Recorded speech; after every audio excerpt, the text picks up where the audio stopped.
إن الحمد لله نحمده ونستعينه ونستغفره ونعوذ بالله من شرور أنفسنا ومن سيئات أعمالنا من يهده الله فلا مضل له ومن يضلل فلا هادي له وأشهد أن لا إله إلا الله وحده لا شريك له وأشهد أن محمدا عبده ورسوله أرسله بالهدى ودين الحق ليظهره على الدين كله ولو كره المشركون أما بعد فإن خير الحديث كتاب الله وخير الهدي هدي محمد صلى الله عليه وسلم وشر الأمور محدثاتها وكل محدثة بدعة وكل بدعة ضلالة وكل ضلالة في النار.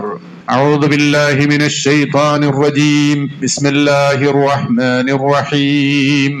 إن هذا القرآن يهدي للتي هي أقوم ويبشر المؤمنين الذين يعملون الصالحات أن لهم أجرا كبيرا. يا أيها الذين آمنوا اتقوا الله حق تقاته ولا تموتن إلا وأنتم مسلمون. يا أيها الناس اتقوا ربكم الذي خلقكم من نفس واحدة وخلق منها زوجها وبث منهما رجالا كثيرا ونساء واتقوا الله الذي تساءلون به والأرحام إن الله كان عليكم رقيبا. يا أيها الذين آمنوا اتقوا الله وقولوا قولا سديدا يصلح لكم أعمالكم ويغفر لكم ذنوبكم ومن يطع الله ورسوله فقد فاز فوزا عظيما. ബഹുമാനമുള്ള സത്യവിശ്വാസികളായ സഹോദരന്മാരെ, സഹോദരികളെ, സർവലോക രക്ഷിതാവായ സകല ചരാചരങ്ങളുടെയും സംരക്ഷകനായ ഏകനായ അള്ളാഹുവിന്റെ വിധി വിലക്കുകളും കൽപ്പനാ നിർദ്ദേശങ്ങളും ജീവിതത്തിലുടനീളം കാത്തു സൂക്ഷിച്ചുകൊണ്ട് അള്ളാഹുവിന്റെ ഖുർആനും റസൂൽ സല്ലല്ലാഹു അലൈഹി വസല്ലമയുടെ സുന്നത്തുകൾക്കും വിധേയമായി ശരിയായ ഈമാനും ഇഖ്ലാസും തഖ്വയും ഉൾക്കൊണ്ട് ജീവിതം നയിക്കണമെന്ന് സ്വന്തത്തെ മറക്കാതെ എല്ലാ സഹോദരി സഹോദരന്മാരെയും ഓർമ്മപ്പെടുത്തുകയാണ്, വസിയത്ത് ചെയ്യുകയാണ്. പരിശുദ്ധ റമദാനിന്റെ അനുഗ്രഹ സമ്പന്നമായ ദിനരാത്രങ്ങളിലൂടെയാണ് നമ്മൾ കടന്നു പോകുന്നത്. അള്ളാഹുവിന്റെ അനുഗ്രഹത്താൽ ഈ റമദാനിലെ രണ്ടാമത്തെ വെള്ളിയാഴ്ചയിലാണ് നമ്മൾക്ക് അള്ളാഹുവിന്റെ ഭവനത്തിൽ ഒരുമിച്ച് കൂടാനുള്ള ഭാഗ്യം ഉണ്ടായിട്ടുള്ളത്. ഈ അവസരത്തിൽ റമദാൻ എന്തുകൊണ്ടാണ് മഹത്വപൂർണമാകുന്നത് എന്നും ആ കാര്യത്തിൽ നമ്മൾ ശ്രദ്ധിക്കേണ്ട സംഗതികൾ എന്തൊക്കെയാണ് എന്നും ചുരുങ്ങിയ രീതിയിൽ സംസാരിക്കണമെന്നതാണ് ഞാൻ ഉദ്ദേശിക്കുന്നത്. എന്തുകൊണ്ടാണ് റമദാൻ മഹത്വമുള്ളതായത്? എന്തിനാണ് റമദാൻ മാസത്തിൽ നമ്മളോട് നോമ്പ് നോൽക്കാൻ വേണ്ടി കൽപ്പിച്ചിട്ടുള്ളത്?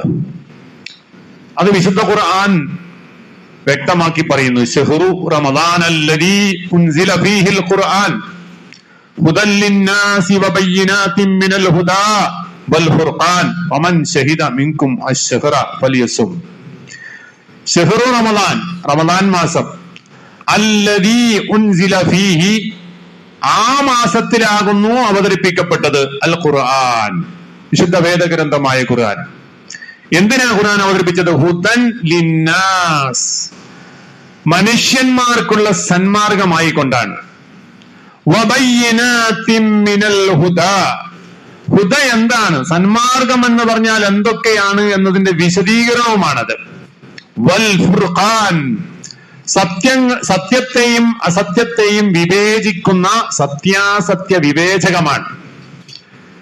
അപ്പൊ സത്യാസത്യ വിവേചകമായ ഹുദയായ മാർഗദർശനത്തിലേക്കുള്ള വിശദീകരണമായി കൊണ്ട് അല്ലാഹു സുബ്ഹാനഹു വ തആല വിശുദ്ധ വേദഗ്രന്ഥം അവതരിപ്പിച്ചത് ശഹ്റു റമദാൻ, റമദാൻ മാസത്തിലാണ്. അതുകൊണ്ട് ഫമൻ ശഹിദ മിൻകും അശ്ശഹ്റ, ആ മാസത്തിൽ ആരാണോ ജീവിച്ചിരിക്കുന്നത് എങ്കിൽ ഫൽയസും, അവൻ നോമ്പ് നോറ്റുകൊള്ളട്ടെ. അപ്പൊ റമദാൻ മാസത്തിൽ നോമ്പ് നോൽക്കാൻ കൽപ്പിച്ചത് എന്താണ്? റമദാൻ മാസത്തിലാണ് അല്ലാഹു തആല ഖുർആൻ ഇറക്കിയത്. എന്തിനാണ് ഇറക്കിയത്? മാർഗദർശനമായി കൊണ്ടാണ്. അപ്പൊ ഒരു മനുഷ്യന്റെ ജീവിതത്തിൽ കിട്ടാവുന്ന ഏറ്റവും വലിയ അനുഗ്രഹം അല്ലാഹു തആല ഇറക്കി തന്നിട്ടുള്ള മാസമാകുന്ന റമദാനിനെ അള്ളാഹുവിന് വഴിപ്പെട്ടുകൊണ്ട് പരമാവധി അവനോട് ശുക്ർ കാണിക്കുവാനുള്ള സമയമാണ് നോമ്പെടുത്തുകൊണ്ട് വിശ്വാസി റമദാനിൽ ചെയ്യുന്നത് എന്നർത്ഥം. അപ്പൊ അവിടെ ഏറ്റവും പ്രധാനമായി വരുന്ന വിഷയം എന്താണ്? ഖുർആനാണ്. ഖുർആൻ കൊണ്ടാണ് റമദാൻ ഉണ്ടായത്, അതുകൊണ്ടാണ് നോമ്പ് നോൽക്കാൻ കൽപ്പിച്ചത്. അപ്പൊ ഖുർആനുമായി ബന്ധപ്പെട്ടുകൊണ്ട് ഒരു വിശ്വാസിക്കുള്ള ബാധ്യതകൾ എന്തൊക്കെയാണ് എന്നതാണ് ഞാൻ ചുരുക്കി പറയാൻ ഉദ്ദേശിക്കുന്നത്. ഒന്നാമത് വായനയാണ്, ഖുർആൻ വായിക്കുക. രണ്ടാമത് ഖുർആൻ ധാരാളമായി മനഃപ്പാഠമാക്കുക. മൂന്നാമത്തതായി വിശുദ്ധ ഖുർആൻ വായിക്കുകയും മനഃപ്പാഠമാക്കുകയും ചെയ്താൽ മാത്രം പോരാ, അത് നമ്മൾ പഠിക്കേണ്ടതുണ്ട്, പഠിക്കുകയും ജീവിതത്തിൽ പ്രയോഗിക്കുകയും വേണം. നാലാമത്തെ കാര്യം എന്താണ്? വിശുദ്ധ ഖുർആൻ നൽകുന്ന സന്ദേശങ്ങൾ നമ്മൾ മാത്രം എടുത്താൽ പോരാ, അത് സകലമാന മനുഷ്യന്മാർക്കും അതിന്റെ സന്ദേശം കൈമാറാനുള്ള ബാധ്യത നമ്മുടെ മുമ്പിലുണ്ട്. ഈ 4 കാര്യങ്ങളാണ് വിശുദ്ധ ഖുർആനുമായി ബന്ധപ്പെട്ടുകൊണ്ട് നമ്മൾ ചെയ്യേണ്ടതായ കാര്യം. വിശുദ്ധ ഖുർആൻ അള്ളാഹുവിന്റെ റസൂൽ സല്ലല്ലാഹു അലൈഹി വസല്ലമയെ വിളിച്ചുകൊണ്ട് പറയുന്നുണ്ട്, യാ അയ്യുഹൽ മുസമ്മിൽ, ഏ മൂടിപ്പുറച്ച് കിടക്കുന്നവനെ, ഖുമിൽ ലൈല ഇല്ലാ ഖലീല, രാത്രി വളരെ കുറച്ച് സമയം ഒഴിവാക്കി ബാക്കി സമയം നീ എണീറ്റ് നിസ്കരിക്കേ. ഖുമിൽ ലൈല ഇല്ലാ ഖലീല നിസ്ഫഹു, അതിന്റെ പകുതി ഭാഗം നീ നിസ്കരിക്കേ. അവിൻഖുസ് മിൻഹു ഖലീല, അല്ലെങ്കിൽ പകുതിയിൽ ലേശം നീ കുറച്ചോ. ഔ സിദ് അലൈഹി, അല്ലെങ്കിൽ പകുതിയേക്കാൾ കൂട്ടിക്കോ. വറത്തിലിൽ ഖുർആന തർത്തീല, ഖുർആനെ നീ തർത്തീലോട് കൂടി ഓതുകയും ചെയ്യും. റത്തലൽ ഖുർആന തർത്തീല എന്ന് പറഞ്ഞാൽ വിശുദ്ധ ഖുർആൻ ഓതേണ്ട, വായിക്കേണ്ട രീതി എന്താണോ അതാണ് അവിടെ പറഞ്ഞത്. അപ്പൊ മുഹമ്മദ് റസൂൽ സല്ലല്ലാഹു അലൈഹി വസല്ലമക്ക് ഖുർആൻ അവതീർണമാകുന്ന നാളുകളിൽ ആ ഖുർആൻ ധാരാളമായി നിയമത്തിനനുസരിച്ച് ഓതാൻ അള്ളാഹുവിന്റെ റസൂലിനോട് കൽപ്പിക്കുകയാണ്. അപ്പൊ ഇത് വായിക്കുക, വായിക്കാനുള്ള ഒരുപാട് സന്ദർഭങ്ങൾ നമുക്കുണ്ടാകണം. റമദാൻ മാസത്തിലെ ഏറ്റവും വലിയ പ്രത്യേകത എന്താ? ധാരാളമായി മനുഷ്യന്മാർ ഖുർആൻ ഓതുന്ന സമയമാണ്. ഇനി ഓതാൻ കഴിയാത്തവരായ ആളുകൾ ധാരാളമായി ഖുർആൻ കേൾക്കാനുള്ള അവസരമുണ്ട്. തറാവീഹ് നമസ്കാരങ്ങൾ ഇതുപോലുള്ള രാത്രി തഹജ്ജുദ് നിസ്കരിക്കുക, തഹജ്ജുദ് നിസ്കാരം തന്നെയാണ് തറാവീഹ് എന്ന പേരിൽ ജമാഅത്തായിട്ട് 11 റക്അത്ത് ദീർഘമായി ഖുർആൻ പാരായണം ചെയ്തുകൊണ്ട് നിസ്കരിച്ചുകൊണ്ടിരിക്കുന്നത്. അപ്പോ ഖുർആൻ തീരെ വായിക്കാൻ അറിയാത്ത, ഇബുല്ലാത്ത ഒരാൾക്ക് ഖുർആൻ കേൾക്കാനുള്ള ഒരുപാട് സന്ദർഭങ്ങൾ റമദാൻ മാസം ഒരുക്കുന്നു എന്നർത്ഥം. ആ നിലക്ക് ഖുർആനുമായ ഒരു ബന്ധം നമുക്കുണ്ടാകണം. ഖുർആൻ വായിക്കുക. ഖുർആൻ എന്ന് പറഞ്ഞാൽ തന്നെ എന്താ അർത്ഥം? ഖുർആൻ ഖറഅ എന്ന വാക്കിൽ നിന്നാണ് ഖുർആൻ ഉണ്ടായത്. ഖറഅ എന്ന് പറഞ്ഞാൽ വായിച്ചു എന്നൊരർത്ഥമുണ്ട്. അപ്പൊ ഖുർആൻ എന്ന് പറഞ്ഞാൽ എന്താ അർത്ഥം? വായന, വായനയുള്ളത് അഥവാ വായിക്കപ്പെടുന്നത് എന്നാണ് ഒരർത്ഥം. ഖുർആൻ വായിക്കപ്പെടാനുള്ളതാണ്. ലോകത്ത് വിശുദ്ധ ഖുർആൻ പോലെ വായിക്കപ്പെടുന്ന മറ്റൊരു സാധനവും ഇല്ല, ഒരു കിതാബും ഇല്ല, ഒരു പുസ്തകവും ഇല്ല. 10,000-കണക്കിന് കോടിക്കണക്കിന് മനുഷ്യന്മാര് ഖുർആൻ വായിച്ചുകൊണ്ടേയിരിക്കുന്നു. ഇനി മാത്രല്ല, വായന മാത്രല്ല, ഖുർആൻ മനഃപ്പാടമുള്ളവരായ ലക്ഷക്കണക്കിന് കോടിക്കണക്കിന് ആളുകൾ ദുനിയാവിലുണ്ട്. അത് വേറെ ഒരു കിതാബും ദുനിയാവിലില്ല. വേദഗ്രന്ഥങ്ങളാകട്ടെ അല്ലാത്തതാകട്ടെ ഖുർആൻ പോലെ മനഃപ്പാടമാക്കപ്പെടുന്ന മറ്റൊരു കിതാബ് ദുനിയാവിലില്ല. ഈ ദുനിയാവിൽ കാണുന്ന മുഴുവൻ ഖുർആന്റെ കോപ്പികളും എടുത്ത് കത്തിച്ചു കളഞ്ഞാൽ പോലും ഖുർആൻ ഇല്ലാതാവുന്നില്ല. ഇന്നാ നഹ്നു നസ്സൽന ദിക്റ വഇന്നാ ലഹു ലഹാഫിളൂൻ, നാം ആകുന്നു ഈ ഖുർആൻ ആകുന്ന ദിക്റിനെ ഇറക്കിയത്, നാം തന്നെ അതിനെ സംരക്ഷിക്കുകയും ചെയ്യും. എങ്ങനെയാണ് സംരക്ഷണം? മനുഷ്യന്മാരെ മനഃപ്പാടമാക്കി വെച്ചിട്ടുണ്ട്. മനുഷ്യന്റെ മനസ്സ് മാറ്റാൻ കഴിയില്ല, വൃത്തികേടാക്കാൻ കഴിയില്ല. അപ്പൊ കോടിക്കണക്കിന് ആളുകളുടെ മനസ്സിൽ സൂക്ഷിക്കപ്പെട്ട ഗ്രന്ഥമാകുന്നു വിശുദ്ധ ഖുർആൻ. അപ്പൊ ഹിഫ്ള് ആക്കപ്പെടുന്ന, ധാരാളം വായിക്കപ്പെടുന്ന ഗ്രന്ഥമാകുന്നു ഖുർആൻ എന്ന് പറഞ്ഞാൽ. ഇനി വേറെ അർത്ഥമുണ്ട്. ഖറഅ എന്ന് പറഞ്ഞാൽ ജമഅ എന്നർത്ഥമുണ്ട്, കൂട്ടിവെച്ചു, ഒരുമിച്ച് കൂട്ടി. ഇപ്പൊ വിശുദ്ധ ഖുർആനിലേക്ക് നമ്മൾ നോക്കിക്കഴിഞ്ഞാൽ ഖുർആന്റെ വിജ്ഞാനങ്ങൾ ഒരു മനുഷ്യന്റെ ജീവിതത്തിൽ ആവശ്യമായിട്ടുള്ള എന്തെല്ലാം കാര്യങ്ങളുണ്ടോ അതെല്ലാം അല്ലാഹു തആല ഖുർആനാകുന്ന കിതാബിൽ ഒരുമിച്ച് കൂട്ടിവെച്ചിട്ടുണ്ട്. എങ്ങനെ നമ്മൾ ജീവിക്കണം, എങ്ങനെ നമ്മൾ പ്രവർത്തിക്കണം, എങ്ങനെ നമ്മൾ ഇബാദത്തുകൾ ചെയ്യണം, എങ്ങനെ തുടങ്ങി നിത്യജീവിതത്തിൽ വേണ്ട എല്ലാ കാര്യങ്ങളുടെയും നിയമങ്ങൾ ഖുർആൻ നമുക്ക് കാണാൻ പറ്റും. എല്ലാം ഒരുമിച്ച് കൂട്ടിവെച്ചിരിക്കുന്നു. അതുകൊണ്ടാണ് ഖുർആൻ എന്ന് പറയുന്നത്. ഖുർആൻ എന്ന് പറഞ്ഞാൽ ഒരുമിച്ച് കൂട്ടിയത് എന്നാണ് അർത്ഥം. ഏത് അർത്ഥത്തിലാണെങ്കിലും ഖുർആൻ എന്ന വാക്ക് നമ്മുടെ കയ്യിലുള്ള ഈ ഖുർആൻ 100% സ്യൂട്ടബിൾ ആയിട്ടുള്ള ഒരു പേരാകുന്നു. അതിൽ വായന ഉള്ളത്, വായിക്കപ്പെടുന്നത്, ധാരാളം വായിക്കാൻ വേണ്ടിയുള്ള പ്രോത്സാഹനം. വിശുദ്ധ ഖുർആൻ തന്നെ പറയുന്നു, ഇന്നല്ലദീന യത്ലൂന കിതാബല്ലാഹ് وأقاموا الصلاة وأنفقوا مما رزقناهم سرا وعلانية يرجون تجارة لن تبور إن الذين يتلون كتاب الله അള്ളാഹുവിന്റെ കിതാബ് ഓതുന്നവരായ ആളുകൾ. തലായത്തുലു എന്ന് പറഞ്ഞാൽ ഓതുക എന്നാണ് അർത്ഥം. അത് കേവലം ഒരു വായനയല്ല. ഖുർആൻ എന്ന് പറഞ്ഞാൽ നമ്മൾ ഏതെങ്കിലും കിതാബ് വായിച്ചാൽ നമുക്ക് വായിച്ചു എന്ന് പറയാം. ഖുർആൻ കേവലം വായിക്കല്ല, വായിക്കുന്നതോട് കൂടി നേരത്തെ നമ്മൾ റത്തീലിൽ ഖുർആന തർത്തീല, ഖുർആൻ മുറത്തലായിട്ട് ഓതുക, അതുപോലെ തന്നെ തിലാവത്ത് നടത്തുക എന്ന് പറഞ്ഞാൽ അതിന് ചില നിയമങ്ങളുണ്ട്. വായിക്കുന്ന ഒരു സംഗതി കേട്ട് കഴിഞ്ഞാൽ കേൾക്കുന്നവന് ഒരു ആശയക്കുഴപ്പമുണ്ടാകാൻ പാടില്ല. തെറ്റായി വായിക്കുന്നത് കേട്ട് കഴിഞ്ഞാൽ കേൾക്കുന്നവന്റെ മനസ്സിൽ ആശയം വ്യത്യസ്തമാകും. നമ്മൾ വായിക്കുന്നത് എങ്ങനെയാണോ അതിനനുസരിച്ചാണ് ആൾക്കാർക്ക് കാര്യം മനസ്സിലാവുക. അപ്പോ വായനയുടെ നിയമം എന്ന് പറഞ്ഞാൽ നിർത്തേണ്ട സ്ഥലത്ത് നിർത്തണം, എടുക്കേണ്ട സ്ഥലത്ത് നിന്ന് എടുക്കണം, കൂട്ടിപ്പറയേണ്ടത് കൂട്ടിപ്പറയണം, കൂട്ടിപ്പറയാൻ പറ്റാത്തത് കൂട്ടിപ്പറയാൻ പാടില്ല. ഇങ്ങനെയൊക്കെയുള്ള വ്യക്തമായ ചില നിയമങ്ങളുണ്ട്.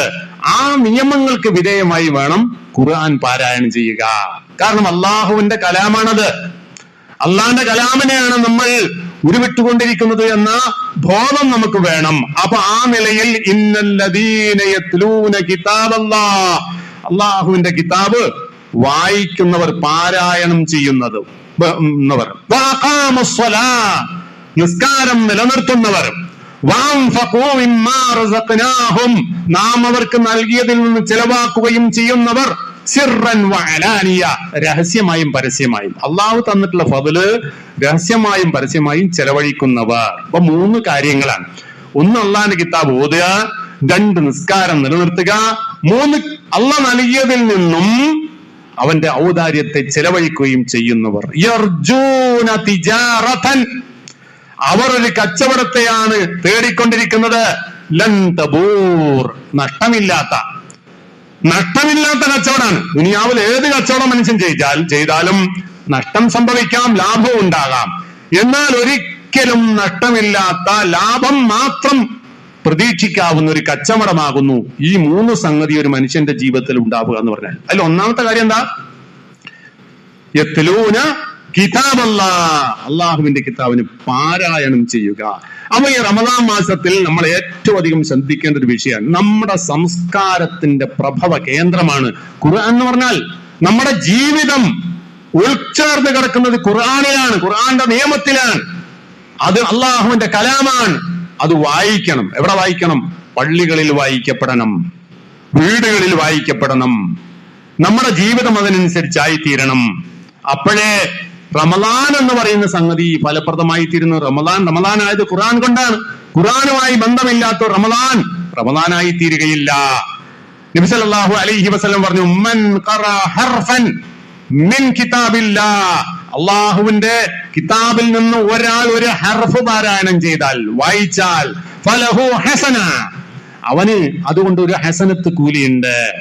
വൽ ഹസനതു ബിഅശ്രി അംസാലിഹാ, ഒരു ഹസനത്ത് എന്ന് പറയുന്നത് ചിലപ്പം 10 മടങ്ങായി വർദ്ധിക്കും. എപ്പോഴാ മടങ്ങായി വർദ്ധിക്കാം? നമ്മൾ ചെയ്യുന്ന അമൽ എത്രമാത്രം ശരിയായി തീരുന്നു അതിനനുസരിച്ച് കൂലി കൂടുക. നമ്മൾ വെറുതെ ഒരു വായന വായിച്ചു പോകുന്നു, അത് വായിച്ച് മനസ്സിലാക്കിക്കൊണ്ട് പോകുന്നു, ആ വായിച്ചത് മനസ്സിലാക്കിയത് പ്രവൃത്തി ജീവിതത്തിൽ കൊണ്ടുവരുന്നു. ആ അർത്ഥത്തിലൊക്കെ പരിപൂർണമായ ഒരു വായന നടത്തിയാൽ ഒരു ഹസനത്ത് എന്തായി? 10 ഹസനത്തായി കൂടും. ലാ അഖൂൽ, ഞാൻ നിങ്ങളോട് പറയുന്നില്ല അലിഫ് ലാം മീം എന്ന് പറഞ്ഞാൽ ഹർഫുൻ, അത് ഒരു ഹർഫാന്ന് ഞാൻ പറയുന്നില്ല. അലിഫ് ലാം മീം എന്ന് പറഞ്ഞാൽ ഒരു ഹർഫല്ല. പിന്നെയോ വലാകിൻ അലിഫു ഹർഫുൻ, അതിൽ അലിഫ് ഒരു ഹർഫാണ്, വലാമ ഹർഫാൻ, വമീമുൻ ഹർഫുൻ. അപ്പൊ 3 ഹർഫായി. 3 ഹർഫ് ഒരാൾ പാരായണം ചെയ്താൽ എത്ര കൂലി? 30 ഹസനത്ത് കൂലി. 30 ഹസനത്ത് കൂലിയായി. അങ്ങനെ വിശുദ്ധ ഖുർആനിലെ ഓരോ അക്ഷരം പാരായണം ചെയ്യുന്നവനും ഇങ്ങനെ 30 ഹസനത്ത് കൂലി വന്നാൽ, പ്രതിഫലം വന്നു കഴിഞ്ഞാൽ, ഒരു റമദാൻ മാസം കൊണ്ട് എത്രമാത്രം വലിയ ഗുണമാണ്, എത്രമാത്രം വലിയ നേട്ടമാണ് ഒരു വിശ്വാസിയുടെ ജീവിതത്തിൽ ഉണ്ടാക്കാൻ പറ്റുക. അപ്പൊ അലിഫ് ലാം മീം എന്ന് പറഞ്ഞാൽ 3 അക്ഷരാണ്, അത് ഒരക്ഷരല്ല. ഒരക്ഷരത്തിന് 30 ഹസനത്ത് വരെ കൂലിയാണ്. അതുകൊണ്ട് നിങ്ങൾ ഖുർആൻ ഓതണം എന്നാണത്. വീണ്ടും പറയുന്നു,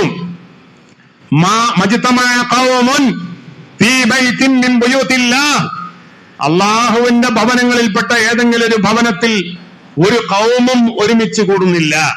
എന്തിനു ഒരുമിച്ച് കൂടുന്നില്ല? യത്ലൂന കിതാബല്ലാഹ്, അള്ളാഹുവിന്റെ കിതാബ് അവർ ഓതിക്കൊണ്ട് ഒരുമിച്ച് കൂടുക. പള്ളിയിൽ ഒരുമിച്ച് കൂടുന്നു, അള്ളാഹുവിന്റെ കിതാബ് ഓതുന്നു, പാരായണം ചെയ്യുന്നു, നിയമം അനുസരിച്ച് പഠിച്ച് പാരായണം ചെയ്യുന്നു. ഒന്നാമത്തെ കാര്യം.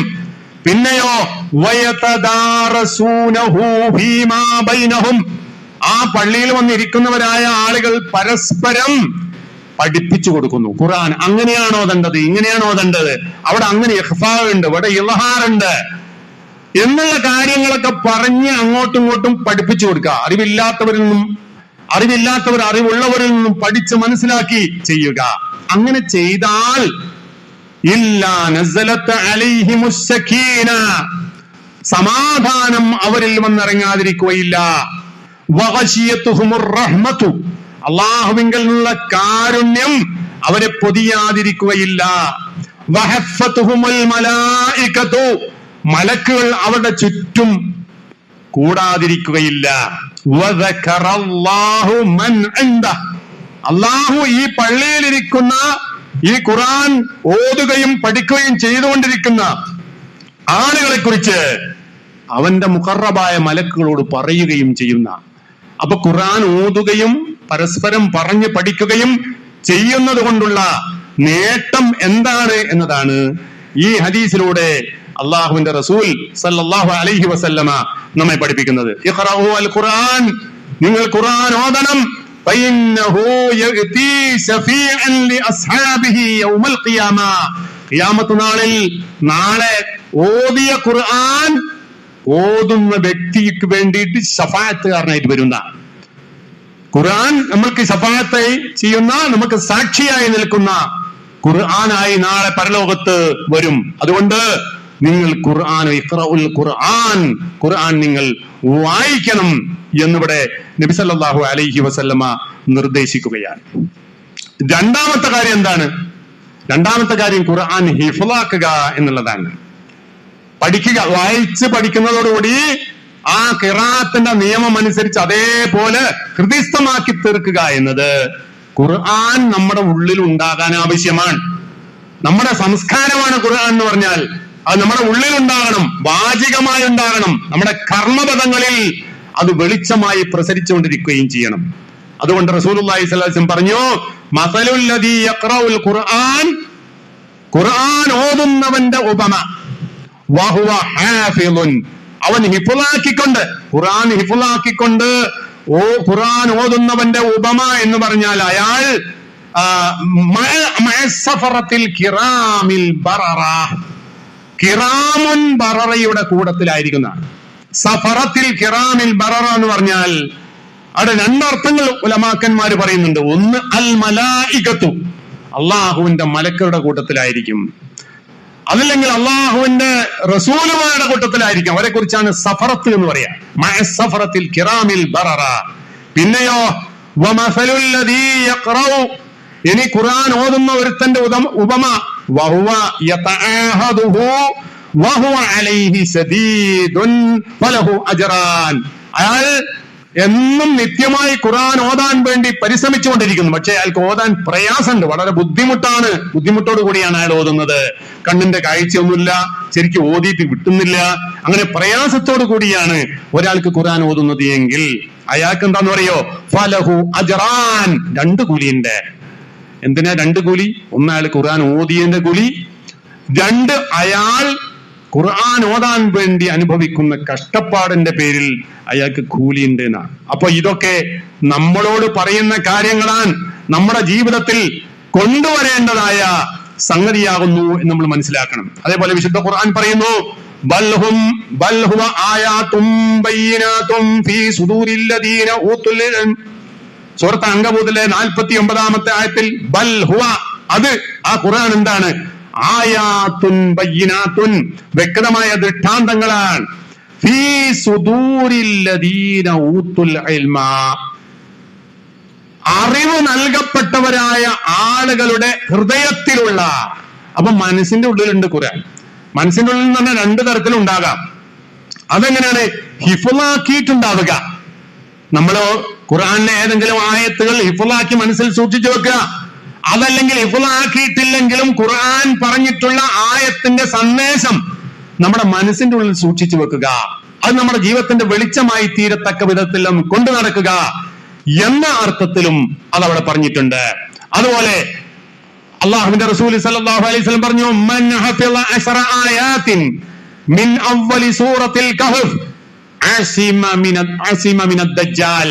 സൂറത്ത് കഹ്ഫിന്റെ ആദ്യ ഭാഗത്തുള്ള ആയത്തുകൾ ആരെങ്കിലും ഹിഫ്ളാക്കിയാൽ, മനഃപ്പാഠമാക്കിയാൽ, അയാൾ ദജ്ജാലിന്റെ ഫിത്നയിൽ നിന്നും സുരക്ഷിതനായിരിക്കും. ദജ്ജാൽ എന്ന് പറഞ്ഞാൽ കാലം അവസാനിക്കുമ്പോൾ വരുന്ന ഏറ്റവും വലിയ ഫിത്നയാണ്. അത് കൊടിയ ഫിത്നയാണ്. ആ ഫിത്നയിൽ നിന്നും രക്ഷപ്പെട്ട് കിട്ടുന്ന. അപ്പൊ ഖുർആൻ കൊണ്ട് അങ്ങനെയൊക്കെ ഫലങ്ങളുണ്ട്. അതുകൊണ്ട് നിങ്ങൾ ഖുർആൻ ഹിഫ്ളാക്കണം എന്നാണ് പറഞ്ഞത്. ഇനി മാത്രല്ല, ഖുർആൻ ഹിഫ്ളാക്കുക എന്നതോടുകൂടി എന്തും വേണമെന്നറിയോ? ഹിഫ്ളാക്കിയാൽ മനസ്സിൽ നിൽക്കുന്ന സംഗതിയല്ല, അത് ഏത് സമയവും ഊരിച്ചാടി പോകാനുള്ളൊരു പ്രവണതയുണ്ടാകും. അതുകൊണ്ട് മനസ്സിലാക്കി വെച്ച സംഗതിയെ നിലനിർത്താൻ വേണ്ടിയുള്ള കഠിനാധ്വാനം ഹിഫ്ളാക്കിയ വ്യക്തിക്കുണ്ടാകണം. ഇന്നമാ മസലു സാഹിബിൽ ഖുർആൻ, ഖുർആൻ ഓതി മനഃപ്പാഠമാക്കിയവന്റെ ഉപമ കമസലി സാഹിബിൽ ഇബിൽ, ഒരു ഇബിലിന്റെ ആള്, അതായത് ഒട്ടകത്തിന്റെ ആളെ പോലെയാണ്.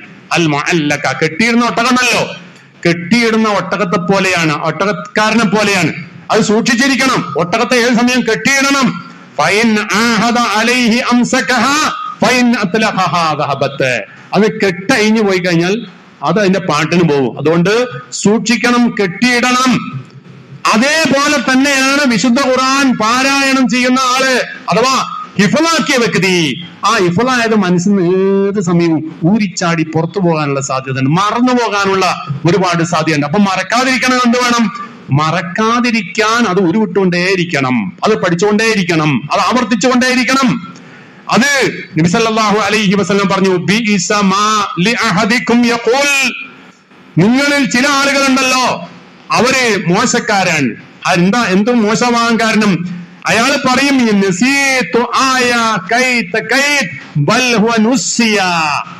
ഞാൻ ഇന്ന ആയത്തൊക്കെ മനപ്പാടാക്കിനോ, മറന്നുപോയിട്ടോ എന്ന് പറയുന്നവൻ മോശക്കാരനാണ്. എങ്ങനെയാ മോശക്കാരനാണ്? ബൽ ഹുവ നുസ്സിയ, ഞാൻ നസീത്ത് ഖുർആൻ ഓതി പിന്നെ മറന്നുപോയി എന്നുള്ള വർത്താനം തന്നെ പറയാൻ പാടില്ല. പിന്നെ എന്തേ പറയാൻ പാടുള്ളൂ? ബൽ ഹുവ നുസ്സിയ, മറപ്പിക്കപ്പെട്ടു എന്ന് പറഞ്ഞാൽ മതി. മറപ്പിക്കപ്പെടുക എന്ന് പറഞ്ഞാൽ നമ്മളാൽ അല്ലാതെ സംഭവിക്കുന്ന സംഗതിയാണ്. മറക്കുക എന്നുള്ളത് നമ്മളാൽ നടക്കുന്ന കാര്യമാണ്. അങ്ങനെ മനഃപ്പാഠമാക്കിയിട്ടുള്ളത് മറന്നുപോകാൻ പാടില്ല. അങ്ങനെ മറന്നുപോകുക എന്ന് പറഞ്ഞാൽ എങ്ങനെ സംഭവിക്കുന്നതാണ്? മനഃപ്പാഠമാക്കിയതിനെ വീണ്ടും ഉരുവിട്ടവൻ മനസ്സിൽ സൂക്ഷിക്കാൻ ശ്രമിക്കാത്തത് കൊണ്ട് സംഭവിക്കുന്നതാണ്. അവന്റെ കുറ്റമാണത്. അതുകൊണ്ട് ഇസ്തദ്കിറു അൽ ഖുർആൻ, നിങ്ങൾ ഖുർആനെ ഉരുവിട്ടുകൊണ്ടേയിരിക്കണം.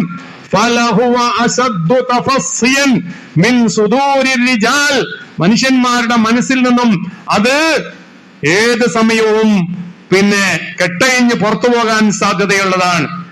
ഇതുപോലെ മിൻ സുദൂരി റിജാലി മിനൻ നഅമി ബിഖ്ലിഹാ, കെട്ടിയിട്ട ഒട്ടകം ആ കെട്ടുപൊട്ടിച്ച് പുറത്തു പോകാൻ ശ്രമിക്കുന്നത് പോലെ മനസ്സിൽ ഹൃദിസ്ഥമാക്കി വെച്ചിട്ടുള്ള ഖുർആൻ ഏത് സമയവും പുറത്തു പോകാൻ ചാൻസ് ഉണ്ട്. അതുകൊണ്ട് അതിനെ സൂക്ഷിച്ച് അവിടെ തന്നെ നിലനിർത്താൻ വേണ്ടിയുള്ള പരിശ്രമം നിങ്ങളുടെ കയ്യിൽ ഉണ്ടാകണം എന്നാണ് നബി സല്ലല്ലാഹു അലൈഹി വസല്ലമ ഈ ഹദീസിലൂടെ നമ്മെ പഠിപ്പിച്ചിട്ടുള്ളത്. അപ്പൊ രണ്ടാമത്തെ കാര്യം, ഒന്നാമത്തത് ശരിക്കും പാരായണം ചെയ്യുക.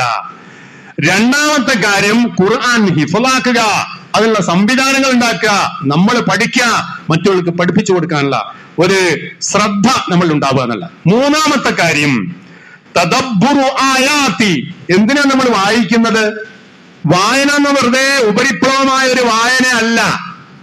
ആ അള്ളാന്റെ കലാമാണ് നമ്മൾ പാരായണം ചെയ്യുന്നത് എന്നതുകൊണ്ട് അതിനോടുള്ള ആദരവിന്റെയും ബഹുമാനത്തിന്റെയും പേരിൽ അല്ലാഹു തആല നമുക്ക് പ്രതിഫലം നൽകും. അതേ അവസരം വായിക്കുന്നത് എന്തിനാണ്? വായിക്കുന്നത് മനസ്സിലാക്കാൻ വേണ്ടിയാണ്. അൽ മഖ്സൂദു മിനൽ ഖിറാഅ, വായിക്കുന്നതിന്റെ ഉദ്ദേശം അൽ ഫഹ്മു, മനസ്സിലാക്കലാണ്. വത്തദബ്ബുറു, ചിന്തിക്കലാണ്. പിന്നെയോ വൽ അമലു, ചിന്തിച്ചതനുസരിച്ച് പ്രവർത്തിക്കലാണ്. മൂന്ന് സംഗതി വായനയോടുണ്ടാകണം. വായിച്ച് തള്ളാനുള്ളതല്ല, വായിച്ചാൽ അത് മനസ്സിലാക്കണം. രണ്ട്, അതിനെപ്പറ്റി ചിന്തിക്കണം. മൂന്നാമത്തത് അതനുസരിച്ച് അമല് ചെയ്യണം. അപ്പോഴേ വായന സമ്പൂർണമായി തീരുന്നുള്ളൂ. അതിനു വേണ്ടിയാണ് വിശുദ്ധ ഖുർആൻ ഇറക്കിയിട്ടുള്ളത്. നമ്മൾ ചിന്തിച്ച് പഠിച്ചതനുസരിച്ച് ആ വഴിക്ക് പോകാൻ വേണ്ടിയിട്ടാണ്. അതുകൊണ്ടാണ് ഖുർആൻ ചോദിക്കുന്നത് അഫലാ യതദബ്ബറൂനൽ ഖുർആൻ അം അലാ ഖുലൂബിൻ അഖ്ഫാലുഹാ, അല്ല അവരെന്തേ ഈ ഖുർആനെ പറ്റി നല്ലോണം ആലോചിക്കാത്തത്? അം അലാ ഖുലൂബിൻ അഖ്ഫാലുഹാ, അവരുടെ ഹൃദയത്തിന് വല്ല പൂട്ടും വെച്ച് പൂട്ടിപ്പോയോ? ഹൃദയത്തിനോടാണ് ഖുർആൻ സംവദിക്കുന്നത്, മനസ്സിനോടാണ് സംവദിക്കുന്നത്. ആ ഹൃദയത്തിന് പൂട്ട് വന്നു കഴിഞ്ഞാൽ പിന്നെ അതിനുള്ളിൽ കൊല്ലം കേറൂല. അത് കേറാത്തത് എന്തുകൊണ്ടാണ്? ഖുർആന്റെ സന്ദേശം മനുഷ്യന്റെ മനസ്സിലേക്ക് കേറാത്തത് എന്തുകൊണ്ടാണ്? മനസ്സിന് പൂട്ടുവെച്ചിരിക്കുന്നു, അതിന്റെ ഉള്ളിലേക്കൊന്നും കടക്കാത്ത വിധത്തിലാണ് അവൻ പെരുമാറിക്കൊണ്ടിരിക്കുന്നത്. അത് ശരിയല്ല. ഖുർആൻ നിങ്ങൾക്ക് ചിന്തിക്കാനും പഠിക്കാനും വേണ്ടിയുള്ളതാണ്. വീണ്ടും സൂറത്ത് ബഖറ 242 ആയത്തിൽ അള്ളാഹു ചോദിക്കുന്നു കദാലിക യുബയ്യിനുല്ലാഹു ലക്കും ആയാതിഹി, അപ്രകാരം അല്ലാഹു തആല അവന്റെ ദൃഷ്ടാന്തങ്ങളെ നിങ്ങൾക്ക് വിശദീകരിച്ചു തരികയാണ്. എന്തിന്? ലഅല്ലകും തഅഖിലൂൻ, നിങ്ങൾ അഖില് കൊടുത്ത് ബുദ്ധി കൊടുത്ത് ചിന്തിക്കാൻ വേണ്ടി. ഇപ്പൊ ഖുർആന്റെ ഓരോ ആയത്തും നമ്മൾക്ക് ചിന്തിച്ച് മനസ്സിലാക്കി പഠിക്കാനുള്ളതാണ്. അത് ഉൾക്കൊള്ളണമെങ്കിൽ ആ നിലക്ക് വായിക്കണം. അത് നടക്കുന്നില്ല എങ്കിൽ വായന കൊണ്ട് മാത്രം എന്തേ പ്രയോജനം എന്നതാണ് ഇവിടെ ചോദിക്കുന്നത്. കേവലം വായിച്ച് നീക്കുക എന്നതല്ല, ഒരു 4-5 ഖത്തം തീർക്കുക എന്നതല്ല, അതോടുകൂടി അതിനെപ്പറ്റി പഠിക്കുക എന്നുള്ളൊരു സംഭവം ഉണ്ടാണ്. അങ്ങനെ പഠിക്കുന്ന ആൾക്കാർക്കാണ് ഖുർആന്റെ ഹിദായത്ത് കിട്ടുന്നത്. അത് മുസ്ലിമീങ്ങൾക്കല്ല ഇന്ന് ദുനിയാവിൽ അധികമുള്ളത്. വിശുദ്ധ ഖുർആന്റെ ഒരു ആയത്ത് പഠന വിധേയമാക്കിക്കൊണ്ട് മോറിസ് ബുഖായി എന്നു പേരുള്ള പ്രസിദ്ധനായ ഒരു വ്യക്തി ഇസ്ലാം സ്വീകരിച്ചു. അയാൾ ഇസ്ലാം സ്വീകരിക്കാനുള്ള കാരണം ഖുർആനിലെ ഒരു ആയത്താണ്. അഫലാ യതദബ്ബറൂനൽ ഖുർആന വലൗ കാന മിൻ ഇൻദില്ലാഹി ലവജദൂ ഫീഹി ഇഖ്തിലാഫൻ കസീറാ. എന്തേ അവർ ഖുർആനെ പറ്റി ഉറ്റാലോചിക്കാത്തത്?